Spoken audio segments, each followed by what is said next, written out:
আসসালামু আলাইকুম দর্শক শ্রোতা, আশা করি আপনারা সবাই ভালো আছেন, সুস্থ আছেন। আর নতুন বছরের প্রথম চিটচাট শো নিয়ে আসছি আমি, হাফসা ইসলাম। আমার সাথে আছেন আমাদের কমিউনিটির খুবই পরিচিত একজন মুখ, ইমরান চৌধুরী ভাই। উনি ফাউন্ডার অফ কোহেসিভ সোসাইটি। তো চলেন ওনার সাথে পরিচয় হই। আসসালামু আলাইকুম ভাই, কেমন আছেন? Thanks for having me. আমি অত্যন্ত আনন্দিত নববর্ষের প্রথম শোতে আসছি। হ্যাঁ, আমার খুব ভালো লাগে, কারণ অনেক দিন ধরে প্রোগ্রাম করা হয়ে ওঠেনি। আর নতুন বছরের প্রথম শো আপনাকে পেয়ে খুব ভালো লাগছে। আপনার সম্পর্কে যদি কিছু বলেন আমাদের শ্রোতাদের উদ্দেশ্যে প্রথম, কারণ আমরা অনেকেই চিনি, অনেকেই হয়তো আমাদের শ্রোতারা আপনাকে তেমন চিনেন না। তো একটু যদি আপনার সম্পর্কে একটু। আমি ইমরান চৌধুরী। আমি একজন লেখক। আমি ইতিহাস সম্পর্কে লেখালেখি করি। আমি পাবলিক স্পিকার এবং আমি একটা চ্যারিটির ফাউন্ডার। প্লাস আমি ওয়েস্ট নর্থহ্যাম্পটনশায়ার কাউন্সিলের একজন কাউন্সিলর। অনেক গুণান্বিত। অনেক গুণটুন না, জাস্ট চালিয়ে যায়, কাজ করে যায় আর কি। অবশ্যই। তো কোন হ্যাটটা সবচেয়ে বেশি পছন্দ করেন আপনি পড়তে?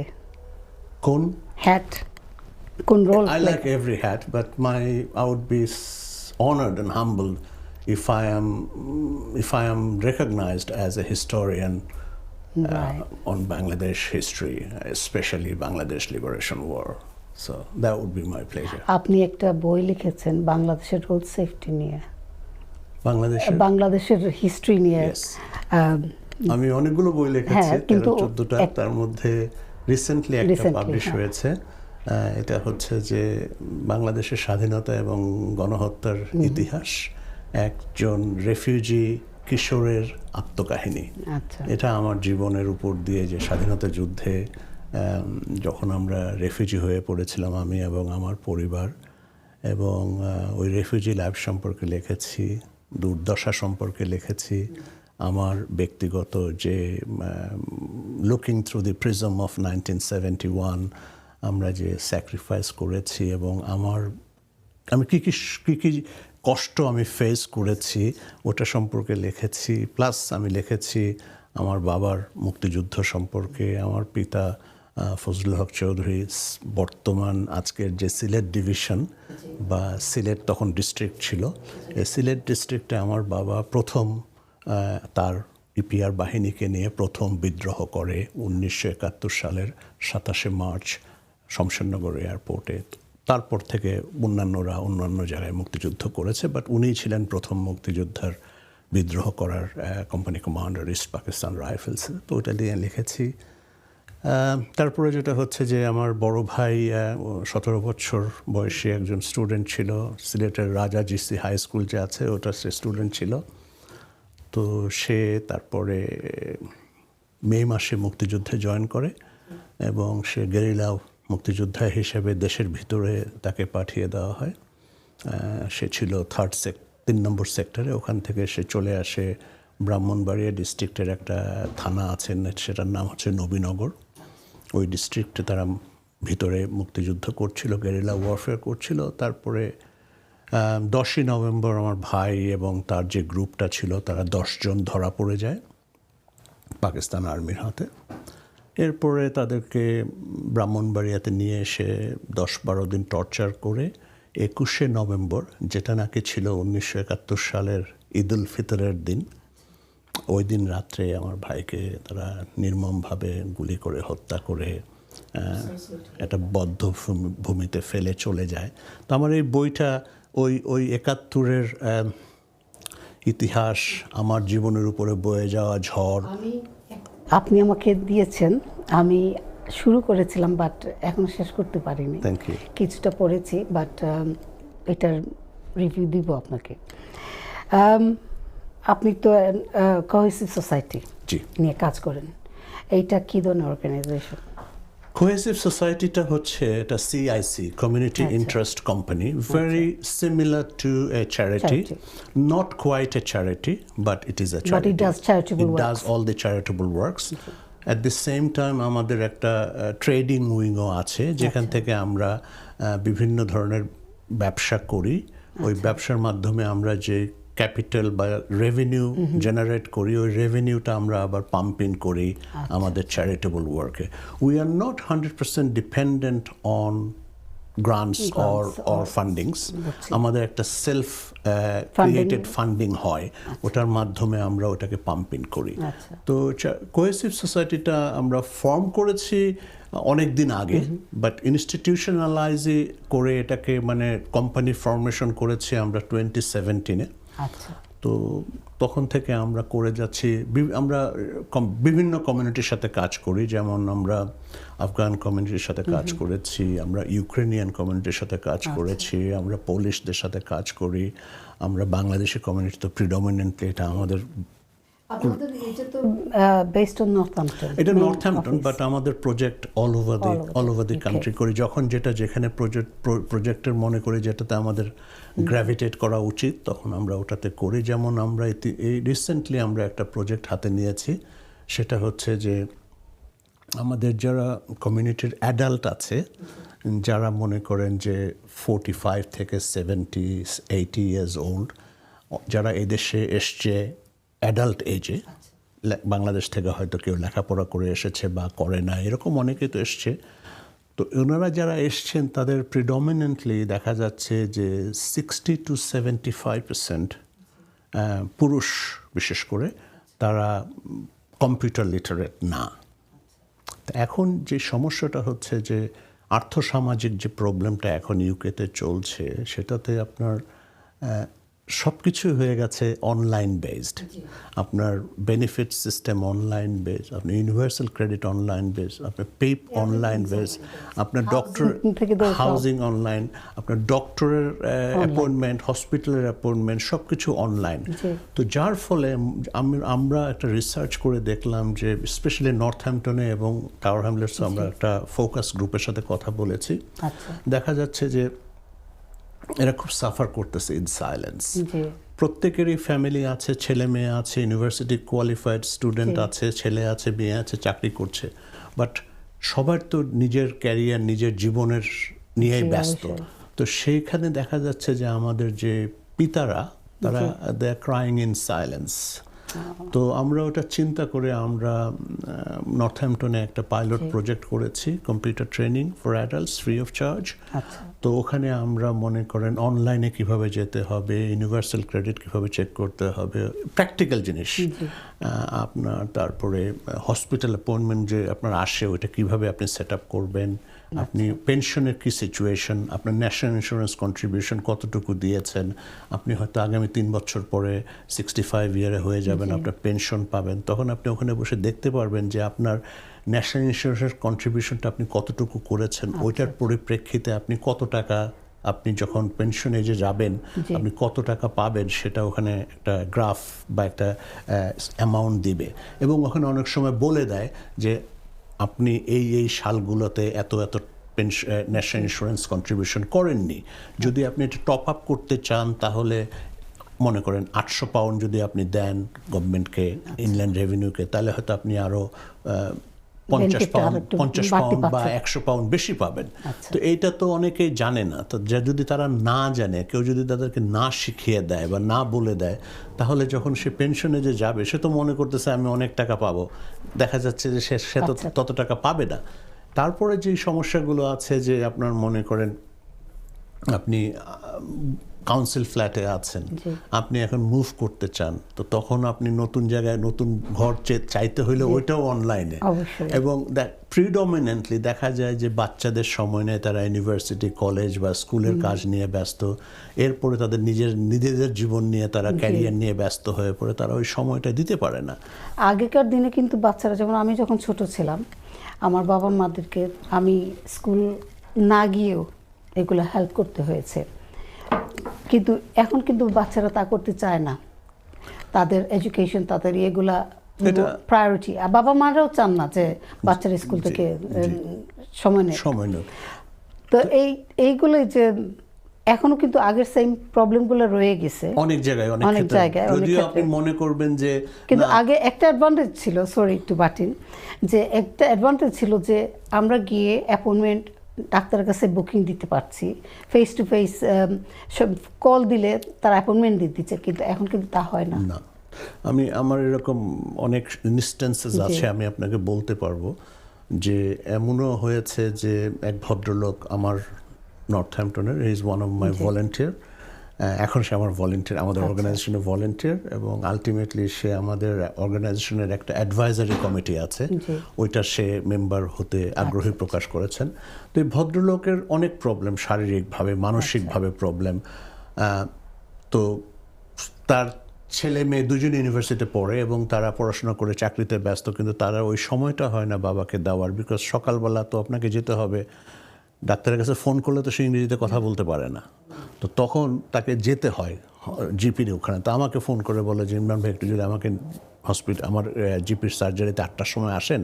তা আমি যদি ভলেন্টিয়ার কাউকে না পাওয়া গেলে আমি নিজে যাই, যে আমি ওই কিউতে দাঁড়িয়ে যখন কিউর এন্ডে যায় তখন আমি রিসেপশনিস্টকে বলি যে this man is having this problem, can you please talk to a doctor and find out would you be able to be seen today or any other appointment. তো অ্যাপয়েন্টমেন্ট হয়তো মনে করেন 7 দিন পরে পেলো, তো পরে আবার সে আমাকে ফোন করবে, ইমরান ভাই আমার কালকে অ্যাপয়েন্টমেন্ট আছে, আপনি কি আসতে পারবেন? আবার আমি তাকে নিয়ে গেলাম হসপিটাল, ডক্টরের রুমে যেয়ে তার সব প্রবলেমগুলো বলার পরে ওখান থেকে আবার বললো যে তাহলে আমি তোমাকে হসপিটালে পাঠিয়ে দেবো অ্যাপয়েন্টমেন্টে। তো নর্থহ্যাম্পটন জেনারেল হসপিটালে পাঠিয়ে দিল, তা আমাকে আবার তাকে হসপিটালে নিয়ে যেতে হচ্ছে। তো এই যে আমার কোনো আপত্তি নাই যেতে, আমার সময় থাকলে আমি যাই, কিন্তু আমার পক্ষে তো 100 জন 200 জনকে নেওয়া সম্ভব না। তো সেই জন্য আমি চিন্তা করলাম যে আমরা এরকমভাবে একটা সিস্টেম করি, তারা যাতে করে অ্যাটলিস্ট ন্যূনতমভাবে এই অনলাইন কাজগুলো করতে পারলে তারা স্বয়ংসম্পূর্ণ হবে। এবং একটা জিনিস এখানে আমরা ভুলে যাচ্ছি, সেটা হচ্ছে যখন একটা মানুষ সাফার করে ইন সাইলেন্স, তখন কিন্তু সে মানসিকভাবে ক্ষতিগ্রস্ত হয়ে পড়ে। ওকে, তো তখন mental health issue, frustration, right, সে নিজেকে নিজে করতে পারতেছে না, তখন সে ফ্রাস্ট্রেশনের পরে সে হয় কি ব্লাড প্রেশার হতে পারে, তার অ্যাগনি বাড়তে পারে, তার রেস্টলেসনেস বাড়তে পারে, রাত্রে ঘুম, এমনিতে বয়স হলে ঘুম কম হয়, তার মধ্যে এগুলো আরো। জি, আর বিশেষ করে যে আমাদের যে লাইফস্টাইলটা ইজ খুব সেডেন্টারি, আমরা একটু মাইন্ড করার কিছু নেই, একটু অলস প্রকৃতির জাতি, আমরা খুব কষ্ট করতে চাই না। তো সেই ক্ষেত্রে হয় কি যে মনে করেন যে ন্যূনতম ফিজিক্যাল অ্যাক্টিভিটিস কেউ করে না, ঠিক আছে, কেউ হাঁটতে যায় না, কেউ দৌড়ায় না, কেউ জিমে যায় না, কোনো এক্সারসাইজ করে না, সুইমিং করে না। তো যার ফলে তখন যখন মাথার ভিতরে যে এই যে চিন্তা ভাবনাগুলো, শরীরটা একটু অসুস্থ, তখন আস্তে করে দেখা যাচ্ছে সে ডিপ্রেশনে চলে যাচ্ছে, সে মেন্টাল হেলথ সাফার করতেছে, অ্যাংজাইটি বেড়ে যাচ্ছে, কাজে কোনো মন দিতে পারতেছে না। রেস্টুরেন্টের কাজে তো ভেরি টিডিয়াস কাজ, গরম একটা অ্যাটমসফিয়ার। যে বাঙালি কমিউনিটি বেশিরভাগই দেখা গেছে যে তারা রেস্টুরেন্ট, নাহলে ক্যাব ড্রাইভার, যারা তেমন লেখাপড়া করেন নাই বা যারা করেছেন তারাও কিন্তু বাংলাদেশ থেকে আসছেন, তাদের কিন্তু ওই যে অন্য জব পাওয়ার অ্যাবিলিটি নাই, হয়তো ল্যাক অফ ল্যাঙ্গুয়েজ আন্ডারস্ট্যান্ডিং, তারা করতে পারছেন না। এটাও আমরা শিক্ষা দিচ্ছি যে আমরা একটা রিসার্চ করে দেখেছি যে ওই বয়সটা যাদের 45 থেকে 65, এই বয়সে মনে করেন যে 50% মেল, এনারা 1 মিনিট ইংলিশে কথা বলতে পারে না, পুরো 1 মিনিট কথা বলতে পারেন না আসলে। আর সবচেয়ে বড় প্রবলেমটা হচ্ছে যে তারা ইংলিশটা যখন তাদের সাথে কথা বলে, তারা একটা সেন্টেন্সের অর্ধেকই বুঝে না। তো এতে করে জিপির কাছে আপনি গেলেন, আপনি জিপি বললো mister Miah you have to do this, do that, do this, and you have to be this, and if you ask him in after 2 minutes যে উনি জিপি আপনাকে কী বললো, হয়তো আমি বুঝছি না ভাই সাহেব, তাহলে বললাম তো মাথা লড়াই না এখানে, কিতা কই মুহূর্তে। সেম থিং হচ্ছে যে হোম কেয়ারাররা যখন যায়, ইংলিশ হোম কেয়ারাররা যখন যায়, Mr. Ali, you have to do this, you have to do... It gives a whole host of instructions. But then the gentleman who is receiving it, he's nodding his head, but he doesn't know what he's talking about. I'm sorry, এখন হয়তো আমার শ্রোতারা বা দর্শকরা মনে করবেন উনি কী বলতেছে, বাট আমি যেটা বলছি সেটা হচ্ছে যে reality. That's a fact, because I have faced that kind of... Yes, it's a fact. And you will only know if you are working very closely with the community. Of course. Okay? তো আমরা যেটাই করি, যেই প্রজেক্টে আমরা হাতে নেই, এটার প্রথমে আমরা একটা রিসার্চ করি, কোয়েশ্চেনিয়ার করি, আমাদের কমিউনিটির লোকজনদেরকে আমরা ডেকে চা কফি খাই, গল্প টল্প করার পরে ওনাদের কাছে জিজ্ঞেস করি যে আপনাদের কী কী সমস্যা, ওইটার বেসিসে আমরা তখন একটা প্রজেক্ট করি। প্লাস আমরা এই আরেকটা জিনিস, পুরুষ নিয়ে কাজ করতেন কিন্তু মহিলারা কি দোষ করলো? মহিলারা তো মহিলা আমরা করতে চাই, কিন্তু মহিলাদের জন্য আমাদের খুব ডিফিকাল্টি হচ্ছে ওনাদেরকে নিয়ে আসা, বের করা, কথা বলা। আমরা চাচ্ছি যে আমাদের অর্গানাইজেশনে কিছু মহিলা ভলেন্টিয়ার, আপনার সাথে কথা বলেছিলাম যে লন্ডনে কিছু করা যায় কিনা। We need a voluntary group in Tower Hamlets, we need something in North London, we need have you ever thought of working with already যারা এক্সিস্টিং গ্রুপ আছে তাদের সাথে? হ্যাঁ, আমরা করি, আমরা নর্থহ্যাম্পটনে করি, আমরা এখানেও চেষ্টা করছি। যেমন ওই যে একটা স্যাটারডে স্কুল খুলেছে আপনার আনোয়ার শাহজাহান, আপনি চিনেন, ওনার সাথে আমি কথা বলেছি, আমরা একটা চেষ্টা করছি। বাট লজিস্টিক্স একটা বিগ প্রবলেম, আমরা নর্থহ্যাম্পটন বেসড, আমাদের এনাফ ভলেন্টিয়ার্স নেই, বাট তারপরেও চেষ্টা করছি যে লন্ডনে এটা করা যায়। লন্ডনে কিন্তু অনেকটা হামলেস স্পেশালি অনেক মহিলা গ্রুপ আছে, জি ছোট ছোট গ্রুপ আছে, তাদের সাথে যদি আপনি ভেরি ইম্পর্টেন্ট মহিলাদের তাদের সাথে বসেই ফোকাস আমরা রিসার্চ করেছি মহিলাদের সাথে। আমরা ওই নর্থহ্যাম্পটন শায়ার স্পোর্টস এর সাথে একটা মিলে আমরা একটা, আমি ওটার ট্রাস্টি ছিলাম, তখন আমরা রিসার্চ করে দেখা যাচ্ছে যে আমাদের ডায়াসপোরার যারা মহিলারা আছেন তারা they are crying in silence because they have other issues. The age category you're talking about, they have আরো বড় হেলথ ইস্যুস নিয়ে তারা আছেন, তারা বুঝতে পারছেন না। টিকিং টাইম বম অ্যাকচুয়ালি, আপনার এটা টিকিং টাইম বম। বাট এখন আপনি প্রশ্ন করবেন যে আপনি এগুলো করেন কেন? It might come to your, I don't have to really, but I do it because আমিও কিন্তু এরকম একটা সময় আমার জীবনে, আমি যখন 11 বছর বয়স 1971-এ আমরা রেফিউজি ছিলাম ইন্ডিয়াতে। আচ্ছা, তো ওই আমিও রেশনের জন্য লাইনে দাঁড়াতাম, আমিও মাল্টিভিটামিন ওষুধের জন্য, বিভিন্ন ওষুধের জন্য লাইনে দাঁড়াতাম, রেড ক্রসের লাইনে, অক্সফামের লাইনে দাঁড়াতাম, এবং ওই জীবন থেকে উঠে এসেছি, এসে আজকে এখানে এসেছি। মানে যে জিনিসটা আপনি সাফার করছেন ওইখান থেকে আপনি চাচ্ছেন যে I don't want anybody else to suffer. If they do, I will try and help them. And that's why I reach out to communities, reach out to people, and try and help them. But of course, ওনারা আমার মতো এরকম মরণ জীবন বাঁচানোর সমস্যায় নাই, এখন তো অনেক ভালো, এবং এদেশের situations, everything is much better than what I faced. I was hoping, and every day I was having daydreams that আজকের পরের দিন কালকে বাঁচবো কিনা, একটা বোম এসে পড়লে আমরা মরে যাব। But কথা সেটা না, বাট সাফারিং ইজ সাফারিং। আমি জানি যে আমার মনের কষ্টটা কী ছিল, মানসিক অবস্থাটা কী ছিল, তো ওটা থেকেই আমি একটা শিক্ষা নিয়ে আমি চেষ্টা করি আমার যারা বাঙালি কমিউনিটি বা অন্যান্য কমিউনিটি যারা আছে তাদেরকে যদি একটু হলেও হেল্প করতে পারি। অবশ্যই। আচ্ছা, আপনি বলছিলেন যে mental health, or do you think there is a rise of mental health in our Bangladeshi community? Mental হেলথের অনেক কারণ আছে। আমরা যে রিসার্চটা করেছি সেটা হচ্ছে যে আমাদের যারা মেন্টাল হেলথের susceptible to fall prey into the grip of the mental health, তাদের কাজ, যেমন রেস্টুরেন্টের কাজটা কিন্তু খুব কঠিন কাজ, অল্প সময়ে আপনার অনেক রেসপন্সিবিলিটি, ঠিক আছে? ফ্রন্টে যখন খাওয়াটা পৌঁছে যায় তখন তো আমরা খেয়ে খুব আনন্দ পাই, কিন্তু যারা বানালো তাদের জন্য কিন্তু এটা খুব প্রেশার, ঠিক আছে? এবং এটা টাইট একটা স্কেডিউল। আপনি চিন্তা করে দেখেন, আগে রেস্টুরেন্টগুলো দিনের বেলা খোলা থাকতো, সে দুপুরবেলা যে সব মিজোগুলো করতে পারতো, আপনার রেডি করতে পারতো। এখন সে 4টার সময় যে 6টার ভিতরে 2 ঘন্টার ভিতরে তার সব কিছু রেডি করতে হয়, এবং ইনস্ট্যান্টেনিয়াসলি 6টার পরে বিজি শুরু হয়ে যায় রাত্র 11টা 12টা পর্যন্ত।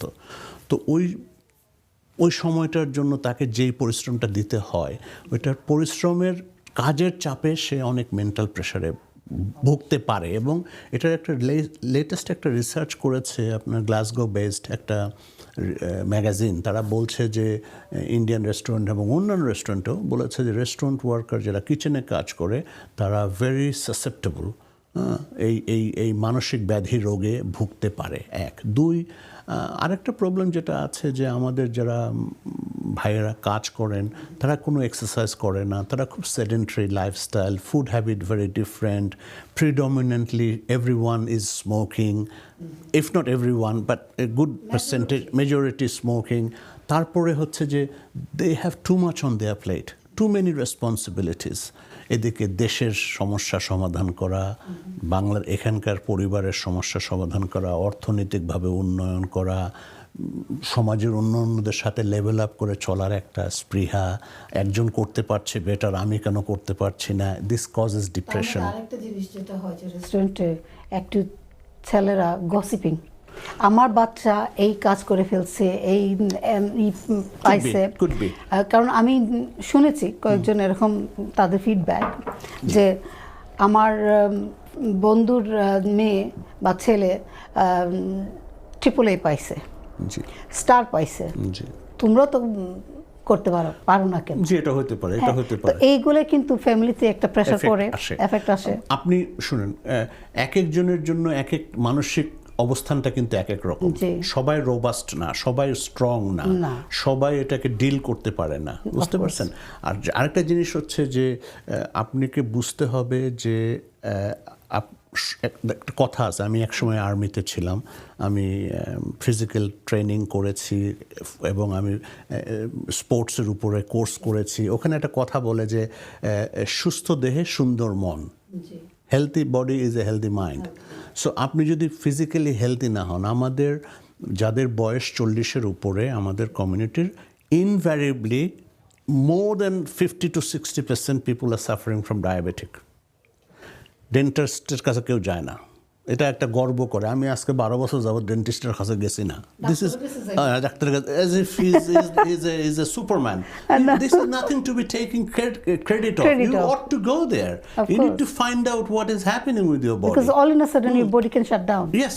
আচ্ছা, সো এর ফলে আপনার এক্সারসাইজ করে না, বাইরে যায় না, তারপরে কোনো খেলাধুলায় ইনভলভ হয় না, কোনো অ্যামিউজমেন্ট নাই, and তাদের একটা রোবোটিক লাইফ হয়ে গেছে, কাজ ঘর কাজ করতে থাকছে। You can live like this. No, you need some entertainment in your life. তারপরে যার ফলে হচ্ছে কি ফ্যামিলিগুলো ডিসকানেক্টেড হয়ে যাচ্ছে, ছেলে বাবার সাথে কথা বলতেছে না, language barrier is a big problem, but still we are not making a cohesive home. No, okay, so এইগুলো এক্সাসিপেট করে, কিন্তু এগুলো ডিপ্রেশন কজ করে যে আমার ফো আমার লগে মাতেন না, হ্যাঁ আমি বুঝি না, হ্যাঁ আমারে বুঝে না। This is a huge problem. I mean maybe we are just scratching the surface actually, we don't know the in depth of the problem, but still we are trying. But যেটা হচ্ছে যে এখানে আরেকটা জিনিস হচ্ছে life is too hard. I don't blame them, যারা engage করে না তাদের সময় নেই আসলে, বিশেষ করে মায়েদের। আপনি একটা চিন্তা করেন, একটা টিপিক্যাল ফ্যামিলিতে মার উপরে অনেক রেসপন্সিবিলিটি। সে সকালবেলা 6টার সময় ঘুম থেকে উঠে ব্রেকফাস্ট রেডি করে 9টার সময় বাচ্চাদের স্কুলে নিয়ে যায়, স্কুল থেকে দিয়ে আসার পরে সে ওয়েট করে হাজব্যান্ডের জন্য, সে 12টার সময় উঠে তাকে ফ্রেশ রাইস ফ্রেশ কারি দিতে হয়, খাওয়ার পরে সে কাজে চলে যায়।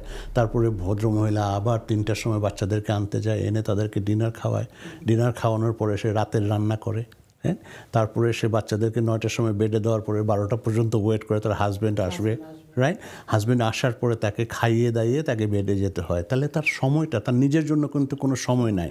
সে এক্সারসাইজ করতে পারতেছে না, রূপচর্চা করতে পারতেছে না, তার যে নৈমিত্তিক যে কাজগুলো আছে, শারীরিক সুস্থতার ব্যাপারে যেসব জিনিসগুলো করা দরকার সেগুলোর ব্যাপারে সে নজর দিতে পারতেছে না।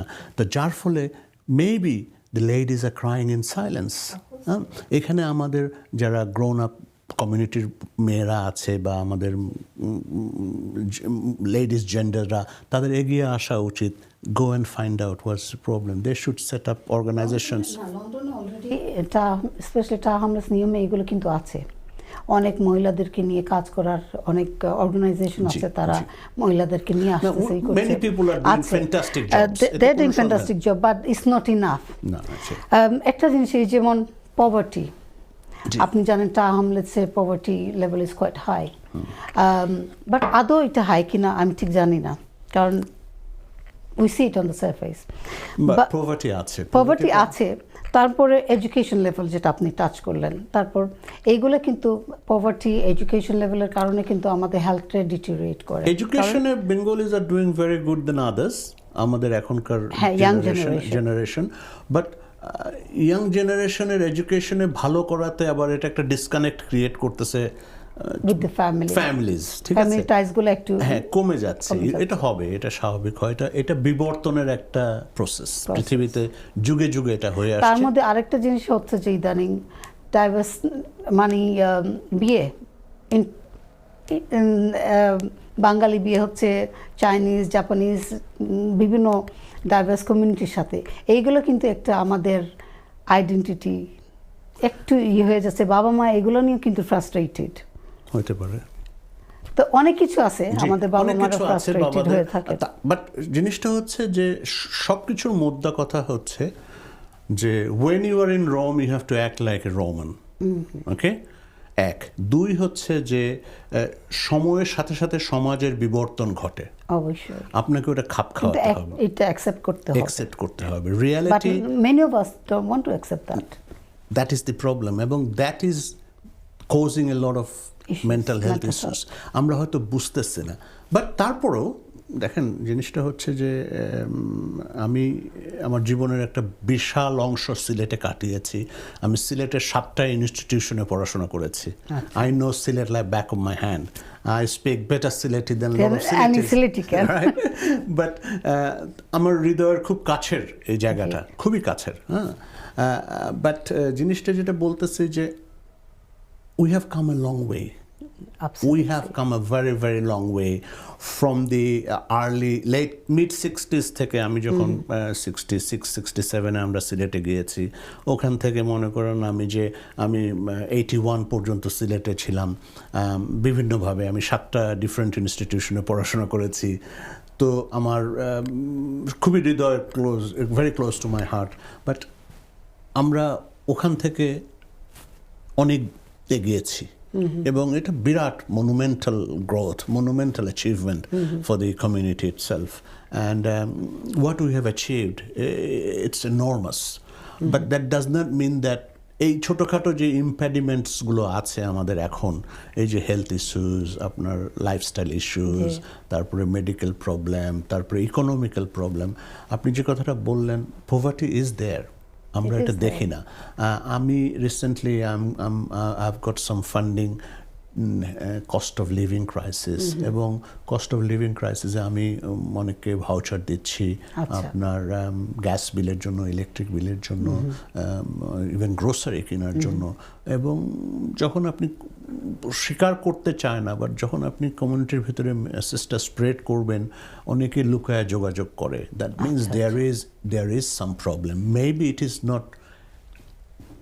not blown out, but then bear in mind আপনি কমিউনিটির একটা segment is doing very well, but ওই segment is not the reflection of the whole community. হ্যাঁ, এটা হয়তো একটা স্ন্যাপশট, বাট আপনি যদি মাইক্রোস্কোপের ভিতরে কমিউনিটিকে ফেলেন, there is a lot of things that we can do and make the community emancipate, not in a bad way. কমিউনিটিটাকে অনেক ইমানসিপেট করতে হবে, আউটলুক চেঞ্জ করতে হবে। আপনি যেটা বললেন, ওই যে বলতেছেন mixed marriage, this is part of the human development, human growth, right?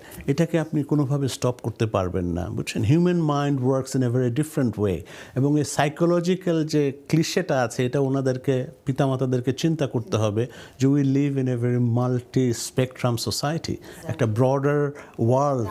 যদি আমরা এই দেশে না থেকে বাংলাদেশে থাকতাম, হয়তো বাংলাদেশে দেখা যেত যে ছেলে বা মেয়ে হিন্দু, অন্য রিলিজনের কোনো একটা ছেলের পছন্দ করতে পারতো, মেয়ের করছে।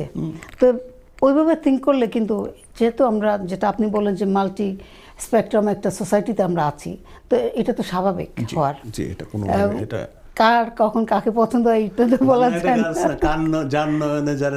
লেগেছে ভালো, হ্যাঁ, you can't stop it. Human psychology is the most complicated thing, right?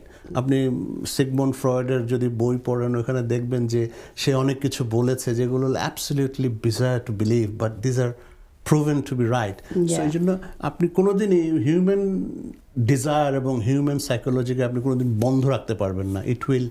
It will blow out of proportion if you try to tighten it. But then এখানে জিনিসটা হচ্ছে যে কতগুলো কোর ভ্যালু যদি আপনি শিখান, ইনকালকেট করেন চিলড্রেনদেরকে, এবং এটা একটা leadership that has to come from the parents. না, এখানে আরেকটা কথা আছে যে অনেক আমাদের বাঙালি কমিউনিটিতে যেমন বাবা মা তাদের মধ্যে সমস্যা চলছে, কন্টিনিউসলি আর্গুমেন্ট চলছে তাদের ইয়ে নিয়ে, তখন বাচ্চারা যখন এইটা দেখে চিন্তা করে যে আমার বাবা মা দুজনই বাঙালি, বিয়ে করছে কিন্তু তাদের মধ্যে সমস্যা চলছে, তার চেয়ে better if I get married to somebody from another community. এইটা কিন্তু হচ্ছে, এই কারণে তারা বাঙালি কাউকে বিয়ে করতে চাচ্ছে না, যে হইলেই এই কমিউনিটিতে। আমি এখনো রিসার্চ করি, আমি পাইছি দেখে বলবো না, I can't comment on that, but like I said, এখন জিনিসটা হচ্ছে কি, মনে করেন যে আপনি একটা just try to research this, আপনি একটা মাল্টি এথনিক স্কুলে যদি আপনি যান, রাইট, একটা স্কুলে 5টা চাইনিজ কমিউনিটির মেয়ে বা ছেলে, 2জন আফ্রিকান, 3জন ইন্ডিয়ান, 5জন পাকিস্তানি, 6জন Bangladeshi. For that children, their only language is one language. Yeah, They're it's taking English. English. And the culture that surrounds and revolves around them, they don't look at the color, the creed, the origin, the ethnicity, the religion, all of them. No. To them, they're all human beings. That's right. Right? So কার সাথে কার connect হবে এটা আপনি It's hard to tell. we can't put a tap onto it. No. But আপনি যদি ওদেরকে properly train করেন, ideology properly যদি train inculcate করেন, I'm sure the children will, every child in the world wants to make their parents happy. This is an aspiration of human being. এটা মনে রাখবেন। আপনি একটা ফ্যামিলি বা একটা কান্ট্রিতে বা একটা দেশে বা একটা সোসাইটিতে only a few microscopic percent goes wrong, but দেখবেন invariably একটা majority percentage of people, they bond together in the family. It's only exceptions are never a law. Do you understand? But we are much better off than others. We shouldn't be complaining. Look, we are a thriving nation, right? আপনি চিন্তা করে দেখেন যে mid-60s যখন আমাদের migration, মাস মাইগ্রেশনটা শুরু হলো, তখনকার যেই member of the community came to UK from those, perilous journeys and all that, ওইগুলো করে আজকে আমরা কোথায় এসেছি? We have come a very, very long way. Our achievements are enormous. Definitely. Right? But we should be proud, and I am very proud. At the same time, there is always a darker side. Of course. And we are trying to mend that darker side. I think organization like ours, we need to have hundreds of them. And you said your organization creates funds. কি ধরনের কি কাজ করে আপনারা fund কি করেন? আমরা যেমন মনে করেন যে আমরা রিসার্চ বেস কাজ করি, যেমন সে মনে করেন we work in collaboration with various other organizations. Social prescribers আছে, তারপরে আপনার ড্রাগ অ্যাডিকশন আছে, তারপরে আপনার অ্যান্টি সোশ্যাল বিহেভিয়ার আছে, কান্ট্রি লাইনের উপরে যে ড্রাগ যে প্যাডলিংটা হচ্ছে, এগুলোর উপরে অনেক ফোকাস গ্রুপের আমরা রিসার্চ করে দেই অ্যাজ এ ডিফারেন্ট অর্গানাইজেশনের কন্ট্রাক্টর হিসাবে। আমরা কন্টেন্ট ডেভেলপ, ওইখান থেকে আমরা ওদের কাছ থেকে চার্জ করি যে we will do your research, will charge you £2,000, £5,000. You deliver the service. We do deliver, we do the service. এমন আমরা কোলাবোরেশন করি অনেকগুলো অর্গানাইজেশনের সাথে, ওখানে একটা stream of revenue that comes to us. Then what we do is we do content development, for social media development, and other kind of internet-based work. আমরা করি, আমাদের কিছু রিসার্চার আছে, we pay them. So we pay them say £5, we sell that product at £15. The residual is our income. So that is how we do it, because I always thought that this kind of work gives me a different kind of enjoyment instead of doing anything else. So this is our trading, basically. We trade off that, and which gives us a substantial amount of pot for us to spend. So আগেকার দিনে যেমন citizen advice bureau বা অন্যান্য agencies ছিল to support people, এখন কিন্তু এগুলো নাই, ডাইড ডাউন। তো আপনাদের অর্গানাইজেশন কিভাবে তা আমাদের একটা এক্সাম্পল কাজ দেই, করে। আমি গত I was off sick for a few weeks. I had a procedure done. So a lady who is from Romania, she was based in Harrow, and then Harrow has sent them to Northamptonshire. আচ্ছা। তো ওই ভদ্রমহিলা গেছে তার because she was a student and there was some problem, so job seekers allowance and all these allowances were stopped. So she went to the Citizen Advice Bureau. Okay. And Citizen Advice Bureau said, go to Cohesive Society. Oh dear. Okay, so we have actually secured the issue, and she has been given the housing benefit to Right. pay for her landlord. Okay. And we are processing, she was supposed to come Wednesday, so we're processing her job seekers allowance and everything. So we do get referred, and we do constantly, we collaborate with other agencies in the sense that in Northampton যে অন্যান্য যেমন পাকিস্তানি যে community আছে ওদের সাথে আমরা leaflet দিয়ে আসি, যায় যোগাযোগ করি, হিন্দু কমিউনিটি আছে ওদের সাথে যোগাযোগ করি, দোস্তি একটা আছে ফর এশিয়ান উইমেন, ওদের কাছে আমরা যাই, যে কথা বলি যে তোমাদের কাছে যদি কোনো স্পেশাল ইয়ে থাকে আমাদের কাছে পাঠাও, আমরা এগুলো করি। But resources are limited. We can't do everyone. আমাদের volunteers a shortage, right? But একটা good thing হচ্ছে যে we do give, we work very closely with East London University. Okay. We work very closely with Hertfordshire University and Northampton University. ওই ইউনিভার্সিটিতে যখন foreign স্টুডেন্টরা আসে তারা আপনার আমাদের সাথে 1 বছরের প্লেসমেন্ট করে। ও আচ্ছা। They take a year off and they do placement with us. We give them the content development করাটোরা, তো ওদেরকে আমরা বিভিন্ন কাজে এনগেজ করি, তো ওরা আমাদের এই বেনিফিটগুলো হ্যান্ডলিং করতে পারে, কম্পিউটার ট্রেনিংগুলো হ্যান্ডেল করতে পারে। সো এতে করে আমাদের You're cutting down the price of and reaching out more people, serving more people. But it's hard work, but then again someone has to do it, and I strongly feel, being honest with you, that although it may not sound right, but I have a feeling that a lot of people within the Bangladeshi diaspora are men. I haven't been able to find much about the ladies. You know, the issues prevailing on that sector. I think men are suffering in silence. I agree with you, because মহিলারা সাধারণত একজন আরেকজনের সাথে কথা বলে share করে ফেলে তাদের ফিলিংসগুলো, তাদের সমস্যাগুলো। They can support each other. They have this kind of support network going on. By talking to each other, কোন একটা সমস্যা হলে কথা বলে মনটা হালকা করে ফেলে। কিন্তু whereas on the other hand, পুরুষরা কিন্তু সহজে কারোর সাথে শেয়ার করতে চান না। খুব কম আছেন পুরুষ যারা তার অপরলি কারোর সাথে, বন্ধুর সাথে বা কারোর সাথে শেয়ার করেন। It takes a lot. It takes a lot. যেমন আমি আপনাকে একটা এক্সাম্পল দেই, আমাদের ওখানে অনেকগুলো মসজিদ আছে। তো আমি প্রায় মসজিদে যাই, যে জুম্মার নামাজের আগে আমি একটু কথা বলার চেষ্টা করি, ওখান থেকে অনেক মানুষ আসে। বাট যেমন মসজিদে যে দেখা গেল যে আপনার ডিফিব্রিলেটর নাই, ওখানে মসজিদে ক্রাউডেড মসজিদ, অনেকগুলো রুম, কেউ যদি ওখানে একটু হার্টের প্রবলেম হয়, সো উই অ্যাপ্রোচ দি মসজিদ that we will fund you to buy a defibrillator. Defibs are very important. So এরকম ধরনের গ্রাসরুট লেভেলে কাজ করার চেষ্টা করি। But then having said everything,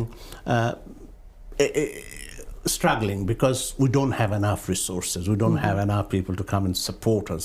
We don't have enormous amount of money to cough up. And so these are, but still, what I believe is if you have intention, right intention to help people, you can, right? You can. A sweet smile takes a long way, and you know, if they know that I have a shoulder to cry, I can go to Imran Bhai and talk to him about my problem. You know, even to the extent that I'm a counselor, somebody has been given a fine with what do you call, fly tipping. I take up that case, and 5,000, 1,000 pound fine.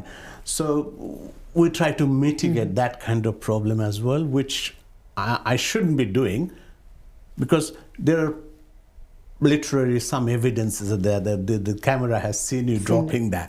But how do you change that? But then again, I think world would be a better place if we all negotiated amicably. You know, a lot of problems could be solved in this world. And I have seen it in my own life. I have lived in a refugee camp for days without food. We didn't have enough food to eat, honestly. Although the people of India, the government of India, they were very, very generous, very humanitarian help was enormous, but we had far too many people pouring into the other side. So they couldn't cope, you know. Rations were infrequent at times and not enough for a family of 6, you know. So we have lived honestly without food, and today I'm wearing a suit and all that, but it was no honky-dory for me. No. We have come through the very precarious sufferings, faced a genocide, starvation, deracination, destitution.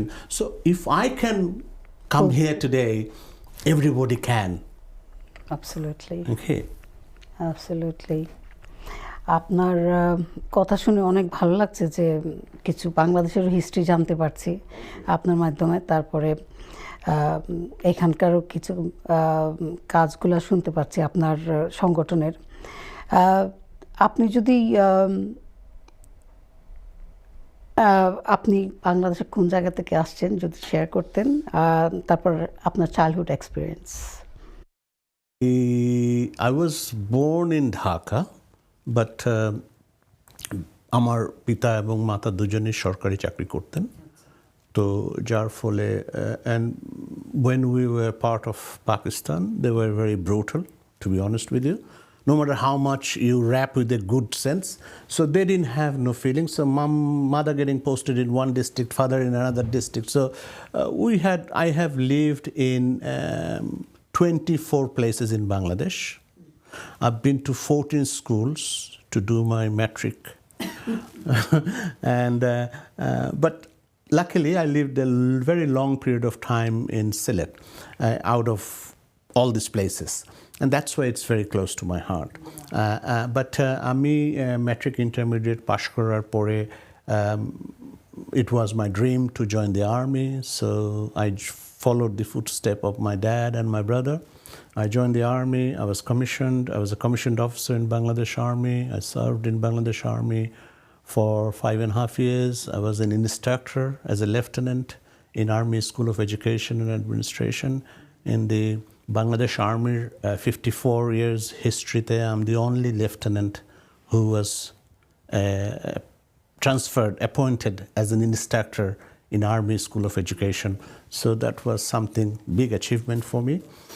And then after leaving Army, I did my master's and then came to this country, and here I am today.